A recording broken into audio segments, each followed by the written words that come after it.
Hola a todos, bienvenidos a un nuevo resumen del mercado. Hoy vamos a revisar con datos en mano qué fue lo que pasó en mayo del 2026. Yo quisiera recordarles que este video está principalmente dirigido para la comunidad de personas que ya empezó a invertir gracias a el aprendizaje que tuvieron en mis mentorías de inversión. Y básicamente lo que es el resumen que van a ver a continuación les va a servir para entender qué pasó con los portafolios que ya muchos de ustedes han puesto a trabajar. Antes de empezar, lo de siempre, recuerden que la información presentada en esta sesión tiene fines estrictamente educativos e ilustrativos. Si bien yo soy economista y comparto análisis basados en teoría financiera, no actúo como asesor financiero certificado ni vinculado a ninguna entidad financiera. Yo quiero arrancar con esto porque es la idea más importante de todo el video y se van a dar cuenta que las noticias del día a día son básicamente ruido. Acá lo que ustedes pueden ver en pantalla son los dos gráficos del performance de la bolsa mundial de todo el mundo y también el gráfico de la evolución de Bitcoin.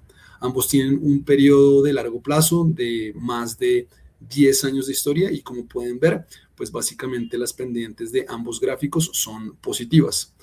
Acá yo también quiero que tengan en cuenta que durante lo que son todos los años que van a pasar a lo largo de este tránsito que ustedes están haciendo de inversión, es que siempre va a haber un motivo de incertidumbre, siempre va a haber una noticia. Ahorita ustedes se van a dar cuenta que la noticia del 2026 es la guerra de Irán, que ha provocado un aumento de la subida del petróleo y esto pues básicamente puede llegar a afectar los mercados. Los llegó a afectar incluso en lo que fue el 5 de junio, ayer, el día viernes, hubo una caída importante. Quiero tener en cuenta que también estos gráficos y los gráficos que vamos a ver a continuación están hasta el 2 de junio. Pero retomando con lo que les estaba comentando acerca de la incertidumbre, recordemos que el motivo de incertidumbre en el 2026 este año es la guerra de Irán, pero el año pasado era los aranceles que había impuesto Trump al resto de países. Anteriormente, el año anterior fueron básicamente las elecciones entre Trump y Kamala, que había muchísima incertidumbre. El año anterior a ese también hubo una guerra con Ucrania. El año anterior a ese hubo una hiperinflación en Estados Unidos. No hiperinflación, pero una inflación muy por encima del objetivo de inflación de Estados Unidos. Y el año anterior fue la pandemia. El año anterior fue una guerra comercial entre China y Estados Unidos. Entonces, siempre va a haber un motivo de incertidumbre y es por eso que yo quiero que ustedes tengan en cuenta que las noticias que yo les voy a presentar a continuación son motivos por los cuales el portafolio que ustedes hayan construido va a tener pues en sí movimientos, ¿no? Al alza o a la baja, pero lo importante acá es siempre tener la visión a largo plazo.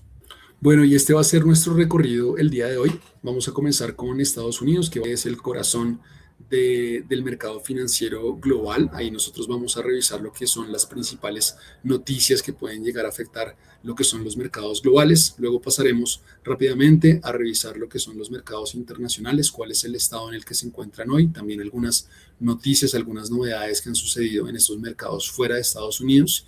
Y en el módulo 3 ya pasaremos a revisar qué es lo que ha pasado con Bitcoin. Bitcoin lo vamos a ver, pero tuvo un impacto, ha tenido una caída importante y vamos a ver las noticias y los motivos por los cuales esto está sucediendo. Comenzaremos con Estados Unidos. Aquí pasaron varias cosas grandes este mes, así que vamos a ir por partes. Bueno, y la noticia más importante del mes de mayo es que hay un nuevo presidente de la Reserva Federal en Estados Unidos. Recordemos que la Reserva Federal es básicamente el Banco Central de Estados Unidos, el encargado de la estabilidad económica de este país. Este nuevo presidente se llama Kevin Warsh, ¿vale? Y es designado por Donald Trump. Este nuevo presidente de la Reserva Federal tiene como objetivo bajar las tasas de interés para en sí poder impulsar la economía de Estados Unidos y obviamente lo que son las bolsas. Pero vamos a ver más adelante que Kevin Warsh se va a enfrentar pues a ciertas barreras para poder bajar las tasas de interés en el corto plazo, pues que es el objetivo que él está buscando. Acá también algo muy importante tener en cuenta, ustedes saben que a mí me gusta mirar mucho las estadísticas, la historia, qué es lo que ha sucedido, y es que siempre que ha habido una transición de presidente de la Reserva Federal, o sea, se designa un presidente nuevo, los mercados han leído esto como un periodo de incertidumbre y reacomodo institucional. Y es por esto que siempre que han nombrado un nuevo presidente de la Reserva Federal, los primeros 3 meses, en promedio, el mercado ha tenido una caída de un 12%. Y acá ustedes lo pueden ver aquí en esta tablita. Acá ustedes pueden ver los nombres de los diferentes presidentes de la Reserva Federal. Acá ustedes pueden ver la caída promedio, que es del 12%. Y acá ustedes pueden ver cómo se recuperó el mercado después de los 12 meses de ese periodo de incertidumbre. Acá la pregunta que ustedes pueden llegar a hacer es como, ok, entonces yo me voy a esperar a que el mercado caiga un 12% y ahí sí empiezo a invertir. No, la respuesta es que no. O sea, han habido, por ejemplo, digamos, caídas que han sido muy pequeñas, por ejemplo, digamos, no sé, una caída de un 3%. El mercado el viernes, por ejemplo, el viernes 5 de junio tuvo una caída de alrededor de ese porcentaje y, por ejemplo, digamos, en esta caída de William Miller, después el mercado se recuperó un 11%. Entonces, no podemos estar esperando una caída de un 12%. El 12% pues es un promedio, pero lo importante es seguir con esa estrategia de dollar cost average en el mes a mes, porque realmente nadie tiene la bola de cristal de qué es lo que va a suceder en el futuro. Por otro lado, para agregarle más incertidumbre a lo que es este año del 2026, continúa la guerra con Irán. Ellos habían firmado, o se había pactado una tregua a finales de lo que era mayo. Sin embargo, pues Irán suspendió esa tregua en las negociaciones y pues básicamente hoy el estrecho de Hormuz, donde pasa una quinta parte del petróleo mundial, sigue cerrado completamente. Entonces, esto ha hecho que el petróleo siga cotizando por encima de un 50, un 55% sobre el promedio antes de la guerra. Obviamente, lo que es este aumento del petróleo hace que encarezca todo, ¿no? O sea, si aumenta el precio del petróleo, puede encarecer el transporte, puede encarecer la comida, puede encarecer la energía, y esto hace pues que haya presiones de inflación a la subida, que este es el indicador principal que la Fed se enfoca y revisa para poder definir si tiene que subir o bajar las tasas de interés. Y es aquí donde nosotros podemos ver los resultados de esta guerra. En este gráfico nosotros podemos ver la evolución del porcentaje de inflación a lo largo de los meses. Fíjense que en abril se marcó, la inflación llegó a un 3,8%, que es su nivel más alto en casi 3 años, y la tendencia pues básicamente desde que se desató la guerra ha sido que la inflación ha tirado mucho, pues ha tenido pues una pendiente muy positiva. Por otro lado, también a tener en cuenta es que los salarios en promedio de los americanos no han tenido el mismo crecimiento de la inflación. Los salarios están creciendo a un 2,3%, y cuando los salarios crecen a un ritmo menor que la inflación, esto hace que las familias en Estados Unidos pierdan poder adquisitivo, pues todos los productos y servicios se vuelvan más caros.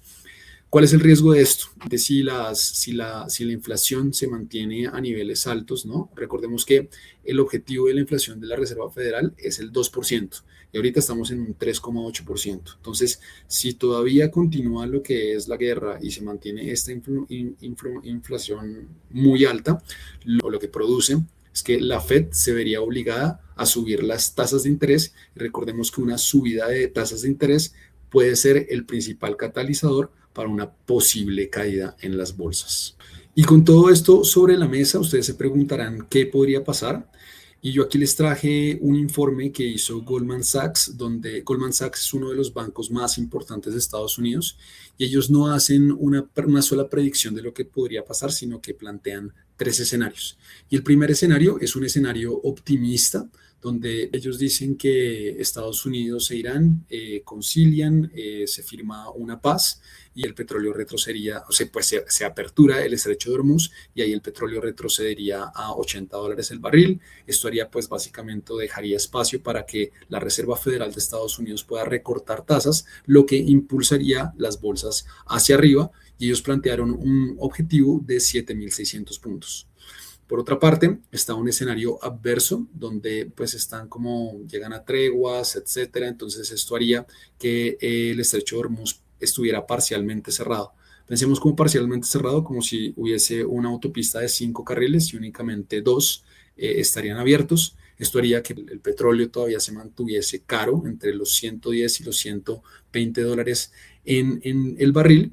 Y esto haría que la inflación todavía se mantuviese pues alta, y ahí la Fed no tendría tanto margen para poder bajar las tasas, y el objetivo de lo que sería como la bolsa americana estaría alrededor de los 6.300 puntos.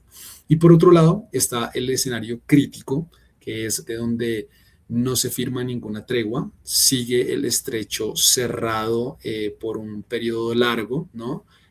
Ya el petróleo se negociaría por encima de los $110. Esto, por ejemplo, digamos, podría llegar a tener repercusiones en el desempleo, por debido, pues, básicamente a la subida de la tasa de inflación en Estados Unidos.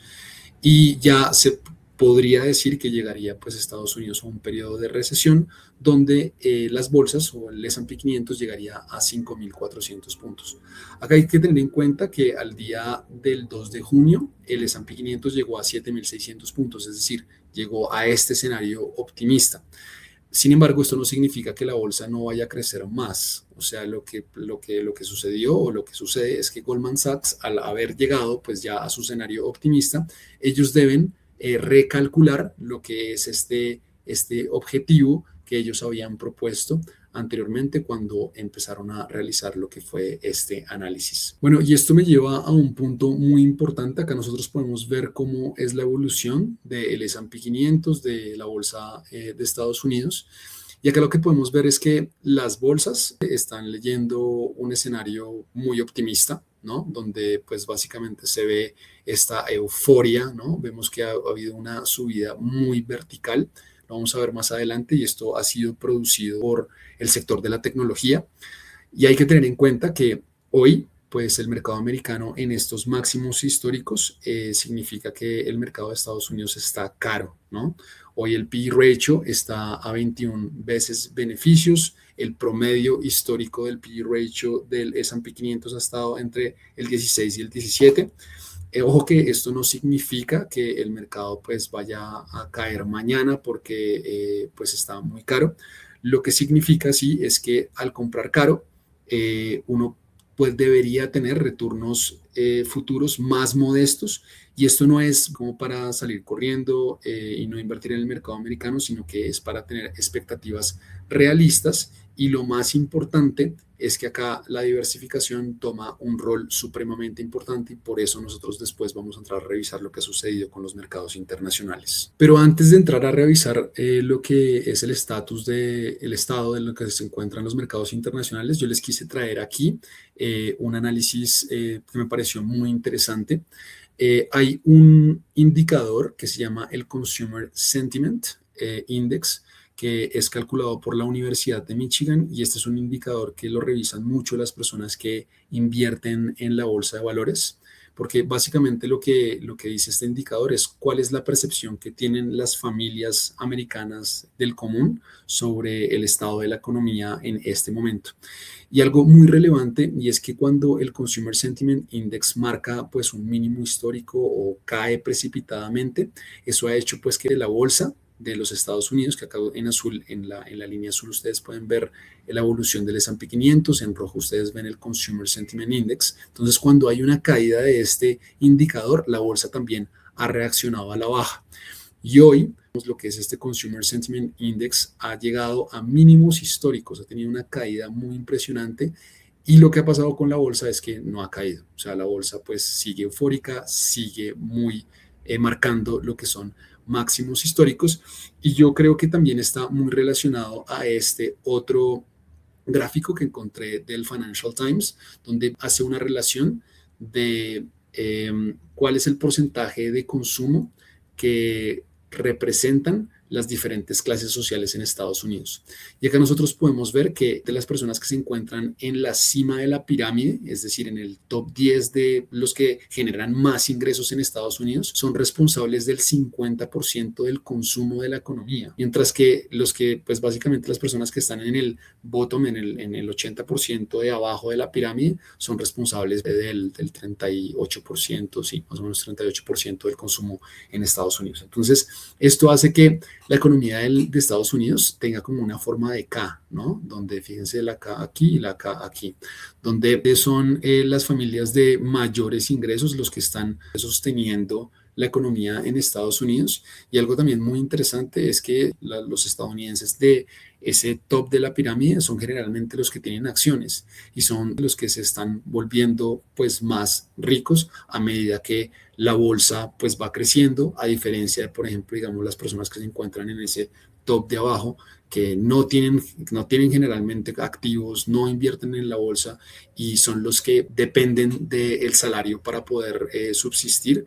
Y recordemos que como la inflación está más por encima del crecimiento de los salarios, por eso es que hacen que pues esta clase social sea la más afectada en estos momentos de tanta incertidumbre. Bueno, y este slide refuerza los que les estaba comentando anteriormente. Hay una euforia en lo que es el S&P 500 en la bolsa de Estados Unidos y esto se ve representado debido a la fuerte concentración que hay en la tecnología. En lo que son estos gráficos, ustedes lo que pueden ver es una relación, sí, una comparación relativa de cada sector de la economía medido contra la tecnología. Acá no es que, pues básicamente, no es que el sector financiero o el sector de energía o el sector de materiales todos estén cayendo, sino que están creciendo a un ritmo mucho más desacelerado que el crecimiento que ha tenido la tecnología. Y acá podemos ver la tecnología muy fuerte, pero el sector financiero creciendo a un ritmo muchísimo más desacelerado. El sector, por ejemplo, digamos, de healthcare, las farmacéuticas, también muy desacelerados, el consumo discrecional también para abajo, el real estate. Entonces ahí uno ya, la pregunta que se empieza a hacer es como, ¿hasta dónde una economía se puede alimentar de memoria en la nube o de semiconductores o de inteligencia artificial? O sea, una economía para que pueda ser fuerte y pueda ser muy sólida, necesita el sector financiero, necesita el sector de energía, necesita el sector de consumo, necesita el sector de real estate. Entonces, acá nosotros podemos ver que hoy, si uno invierte en lo que es el mercado americano, uno está invirtiendo en lo que es un mercado que está muy fuerte y muy concentrado en empresas que tienen, pues básicamente que están alrededor de esta fiebre de la inteligencia artificial. Y con este slide cerramos Estados Unidos, revisando con número en mano lo que ha sucedido con el S&P 500 y algunos de los ETFs. Esta es una vista que ustedes pueden ver de enero a junio del 2026, el S&P 500 marcando máximos históricos, como les comentaba, muy traccionado por el sector de la tecnología. Por otro lado está el RSP, el ETF Equal Weight, que básicamente le da la misma proporción o el mismo peso a todas las empresas que se encuentran dentro de este índice del S&P 500, también marcando máximos históricos. Por otro lado, también traje lo que es el ETF VLU, que recordemos que este es un ETF que lo que hace es concentrar a las personas, a las empresas que se encuentran con una valoración de P/E ratio más baja, es decir, reúne a empresas que se encuentran como en un estatus más barato. Y este pues ETF está marcando también máximos históricos y está creciendo a un ritmo más acelerado que el S&P 500. Recordemos que este ETF tiene en cuenta lo que son 1.500 empresas. Aquí obviamente también no solamente están las 500 más grandes, sino que también hay unas de mediana y pequeña capitalización, y esto significa que pues lo que es la diversificación en el mercado total americano pues está teniendo mejores resultados que solamente concentrarnos con las 500 empresas. Y por otro lado, está Berkshire Hathaway, que es la que cuenta otra historia, y lo vamos a revisar en el siguiente slide, que es lo que básicamente ha sucedido con esta acción. Y en Berkshire Hathaway, recordemos que aquí sucedió algo histórico, y es que Greg Abel se posiciona como el nuevo presidente de la empresa. Greg Abel es el sucesor de Warren Buffett, que es este inversionista legendario, y Greg Abel ya empezó a mover la caja. Los últimos movimientos que hizo fue invertir en una empresa de real estate y también invirtió $10 billones en Alphabet, que Alphabet es Google, o sea, apostándole a lo que es la inteligencia artificial, no a un índice generalizado, sino haciendo su apuesta en una empresa que le está apostando muchísimo al desarrollo de la inteligencia artificial, que tiene unos monopolios en términos de tecnología. También aquí tengamos en cuenta que lo que es Berkshire Hathaway tiene más o menos como el 25 o el 30% de sus activos es efectivo, porque ellos lo que han dicho es que hoy el mercado está supremamente caro y no han encontrado oportunidades buenas para poder invertir en él. Esa lectura que ha tenido Berkshire Hathaway ha sido castigada por el mercado en general, porque ellos, pues el mercado en general está viendo que el S&P 500 está rompiendo máximos históricos, la tecnología pues lo está haciendo muy bien y ahí es donde se están yendo los flujos y aquellas empresas que no estén de alguna forma pues teniendo una inversión muy fuerte en inteligencia artificial, el mercado pues las está castigando, como es el caso de Berkshire Hathaway. Sin embargo, yo les quiero comentar algo que sucedió el día de ayer, el viernes 5 de junio, y es que el mercado generalizado cayó. O sea, la bolsa mundial cayó, el S&P 500 cayó, los mercados emergentes cayeron, Bitcoin también cayó, y uno de los activos que no tuvo una caída, sino que tuvo un aumento de un 2% fue Berkshire Hathaway. Entonces, esto es de una buena noticia porque Berkshire Hathaway puede servir como un seguro ante lo que es pues una caída generalizada que puede haber las bolsas por este mismo estrategia que ellos han tenido, donde no han seguido pues esta euforia por la inteligencia artificial, sino que básicamente tienen un efectivo a disposición para poder encontrar grandes oportunidades siempre y cuando el mercado corrija. Y ahora sí, pasamos a la revisión de los mercados internacionales. Revisaremos qué ha sucedido en medio de toda esta coyuntura, e incertidumbre que está sucediendo en los mercados desarrollados, por ejemplo, que pueden ser mercados que se ven afectados cuando hay un aumento de los precios de la energía, y también revisar qué ha pasado con los mercados emergentes, ¿no? A nivel del sudeste asiático y a nivel de Latinoamérica. Y es muy importante poder ver la otra cara de la moneda, ¿no? Que mientras Estados Unidos está cotizando, pues básicamente a múltiplos de P/E ratio muy altos, lo que hace uno de los mercados pues más caros del mundo, el mercado internacional en general hoy cotiza a un 33% de descuento frente a Estados Unidos. Acá yo les traje esta gráfica que es elaborada por JP Morgan, donde muestra pues algo muy revelador. Y es que generalmente lo que son los mercados fuera de Estados Unidos siempre, o sea, en los últimos 20 años han cotizado con un descuento de un 20%. ¿Por qué? Porque pues Estados Unidos pues básicamente es la economía más importante del mundo, tiene las empresas pues más innovadoras, entonces esto hace que Estados Unidos pues tenga un precio más premium cuando uno lo compara con el internacional. Sin embargo, cuando uno hace pues la comparación entre el descuento que tienen los mercados en los últimos 20 años con el descuento que tienen hoy, nosotros podemos ver que esa diferencia pues es de un 13%. Y acá algo que a mí me llama mucho también la atención es poder ver el sector de la tecnología. Fíjense que las empresas de tecnología fuera de Estados Unidos pues cotizan a lo que es un descuento de un 10% más o menos. Pero hoy ese descuento está en un menos 40%. Recordemos que cuando un mercado se encuentra pues con un descuento tan amplio, esto hace que las perspectivas las perspectivas de crecimiento a largo plazo vayan aumentando. Entonces acá nosotros podemos ver las oportunidades que pueden existir dentro de lo que es el mercado de tecnología fuera de Estados Unidos, que si nosotros recordamos está más concentrado en lo que son los países emergentes, que China, Corea, Taiwán, son las naciones que también están haciéndole pues la pelea, pues o están compitiendo en todo este contexto de la inteligencia artificial y también tienen empresas muy fuertes de tecnología. Bueno, ya revisando los números de los principales ETFs fuera de Estados Unidos, nosotros podemos ver también en esta revisión de enero al 2 de junio que los mercados internacionales también están marcando máximos históricos y vienen con un crecimiento más acelerado que el crecimiento de Estados Unidos. Están creciendo a un 15%, mientras que Estados Unidos crecía como un 12% aproximadamente. Este crecimiento del 15%, fíjense que está muy impulsado por lo que son las economías emergentes. Las economías emergentes de enero a la fecha han crecido un 27%, muy enfocadas en lo que ha sido o muy impulsadas por lo que son los mercados de Asia, que son los que tienen esta también concentración en tecnología. Por otro lado, también podemos ver el comportamiento que han tenido los mercados desarrollados fuera de Estados Unidos, que ha sido un crecimiento un poco más acelerado, del 10%. Acá yo les quiero comentar que dentro de lo que es este ETF, recordemos que está Japón.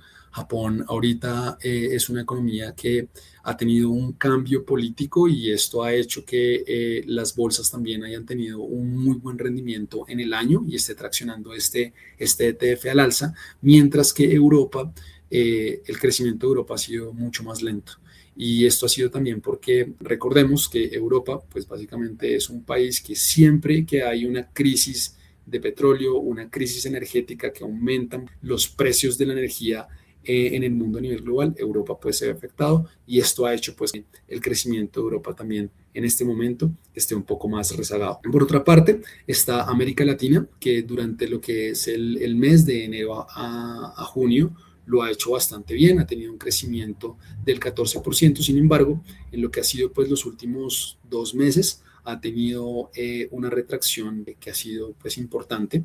Esto también yo les quiero recordar que el ILF o el mercado de Latinoamérica, el 60% lo representa Brasil.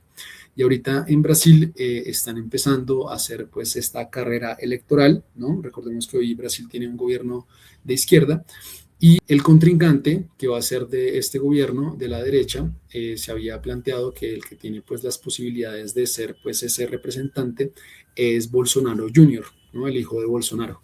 Y esto los mercados no lo leyeron muy bien porque pues recordemos que igual pues Bolsonaro tiene, el presidente Bolsonaro tuvo ciertos inconvenientes con la ley después de que terminó su mandato. Y por otro lado, también al día de hoy, o pues básicamente esto fue una noticia que salió hace un par de semanas, se está investigando a Bolsonaro Jr. porque esta persona puede tener nexos con un banquero que actualmente está en la cárcel. Entonces, teniendo pues lo que es esta derecha o este candidato de derecha tan debilitado, pues le da más posibilidades al candidato de izquierda de continuar en el poder.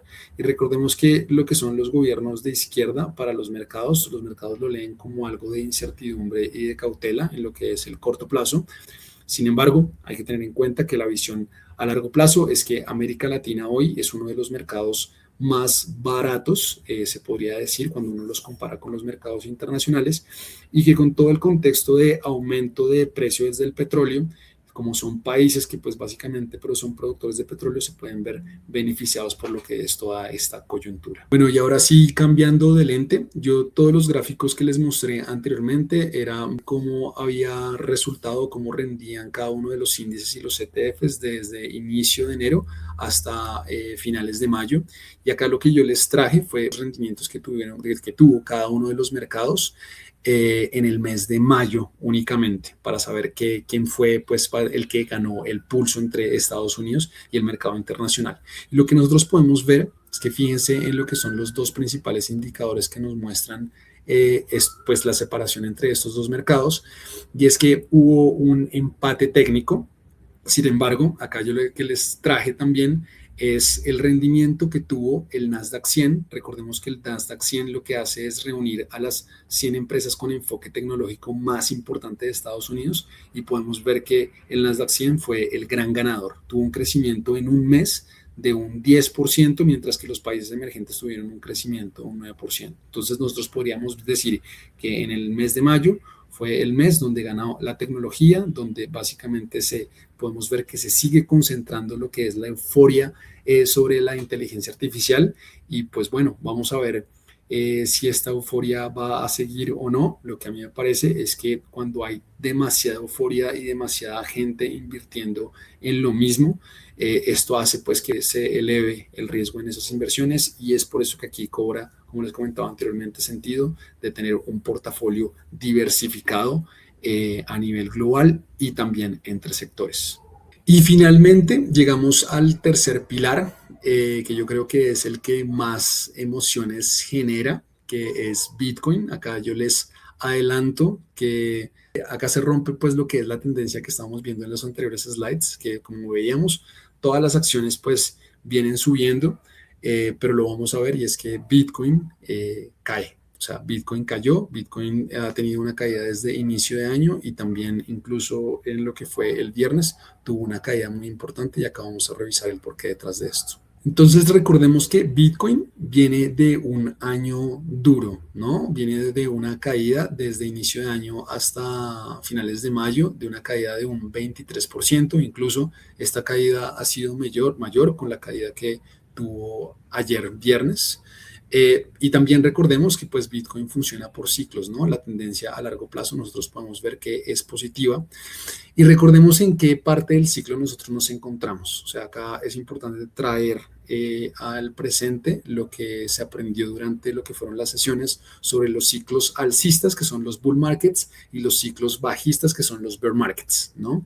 que hay periodos de expansión de lo que son los activos y hay periodos de retracción que son los activos. Y actualmente nosotros sabemos que nos encontramos dentro de un periodo de retracción, o sea, es decir, de caída, de alta volatilidad a la baja de Bitcoin. Entonces esto ha hecho pues que básicamente en lo que es este año Bitcoin se haya mantenido más o menos como durante los $60,000, volvió a subir a 80,000 y volvió a caer a 80,000, a 60,000.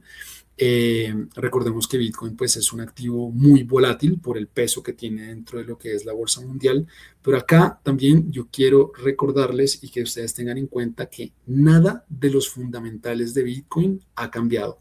Es decir, no se ha roto lo que es la blockchain de Bitcoin, no ha habido un hackeo a la red, no se ha descifrado alguna clave de billetera fría, o sea, no ha sucedido absolutamente nada con respecto a lo que es el activo de Bitcoin. Lo que he estado pues básicamente revisando es que la euforia de la inteligencia artificial ha hecho que los inversores estén trasladando sus flujos o pues básicamente la inversión esté más enfocada en lo que es la tecnología, semiconductores, etcétera, y pues Bitcoin se está quedando atrás. Acá también tengamos muy en cuenta algo y es los crash históricos, o sea, las caídas que ha tenido Bitcoin a lo largo de la historia. Eso es algo que ustedes ya conocen. Y el último crash decían que podía llegar a un límite de 60,000. Sin embargo, no se descarta que Bitcoin en lo que es este bear market pudiese llegar a los que son los $37,000. Me parece que es un poco exagerado ese número. Yo, la verdad, pues no creería que llegara a los 37,000. Si llega a los 37,000, en mi caso, yo destinaría una gran parte de mi inversión a comprar este activo, si eso sucede, porque pues sé sobre el potencial que este activo tiene en el largo plazo. Aquí también muy importante que ustedes tengan en cuenta que acá es donde entra a jugar muy fuerte el tema de la psicología, ¿no? Porque obviamente es muy fácil poder invertir en los activos cuando están en máximos históricos, cuando uno cuando uno los ve creciendo, pero ya pues obviamente se vuelve más difícil cuando uno empieza a ver que un activo está cayendo y invertir y ver qué es lo que pasa. Y acá es donde la psicología entra en juego y tener una estrategia clara a largo plazo es lo más importante. ¿Por qué? Porque una persona que haya invertido en Bitcoin a inicio de año y ve que su inversión cayó en un 23% y que si puede llegar a caer a un 33%, seguramente lo que va a hacer es vender. Mientras que una persona, un inversionista a largo plazo que ya conoce lo que es este activo y ve, digamos, que Bitcoin sigue cayendo, ya no lo ve como un riesgo, sino que se puede convertir en una gran oportunidad. Y recordemos que las caídas que ha tenido Bitcoin a lo largo de la historia han sido el predecesor de una gran subida, pues más adelante. Y quiero finalizar con esta conclusión. Ustedes se preguntarán qué hago pues yo ahora con toda esta información que me acabas de dar, ¿no? Y yo lo separé en lo que son estos tres pilares. Y el primero es que todo este ruido no cambia el plan. Recordemos que nosotros tenemos una visión a largo plazo. Hoy hay muchísima incertidumbre, hoy hay nuevo presidente de la Fed, el petróleo pues básicamente está a precios muy altos, la inflación está tirando al alza, hay muchísimo miedo en cripto, pero recordemos que nosotros somos inversores a largo plazo, donde la tendencia siempre ha mostrado pues a partir de lo que es la estadística que ha tirado al alza. Por otro lado, la diversificación está pagando. Es decir, hoy hay una fuerte concentración en lo que es el mercado de tecnología de Estados Unidos. Recordemos que lo que fue el Nasdaq 100 superó incluso el crecimiento de lo que son los países emergentes. Entonces, cuando ya hay un mercado pues que está tan concentrado y toda la gente está invirtiendo ahí, eso hace pues que el riesgo aumente. Y ahí es donde cobra sentido tener lo que es una exposición a activos globales, ¿no? A diferentes activos de diferentes países y de diferentes sectores. Y tercero, que yo creo que este está pues más relacionado con Bitcoin a lo que ha pasado al día de hoy, y es que el plan también se sigue ejecutando cuando más duele. Recordemos, nuestra psicología de inversión, de inversionistas nos separa de lo que es los inversionistas que entran por alguna moda o invertir porque algún amigo les dijo. Nosotros tenemos una estrategia clara a largo plazo.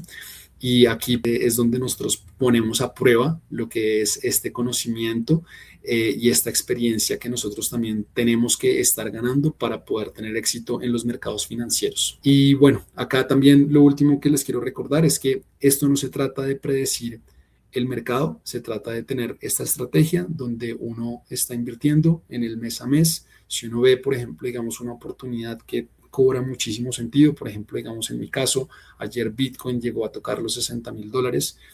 Yo ahí hice una inversión más fuerte en Bitcoin porque máximos históricos a lo que fue los $60,000 ha caído un 50%.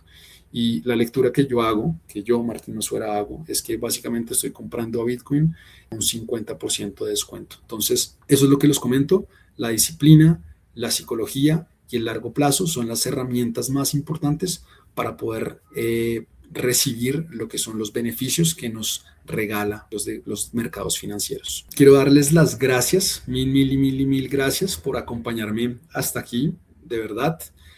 Si les quedó alguna duda, por favor, déjenmela en los comentarios. Yo leeré cada una de las preguntas y las responderé una a una.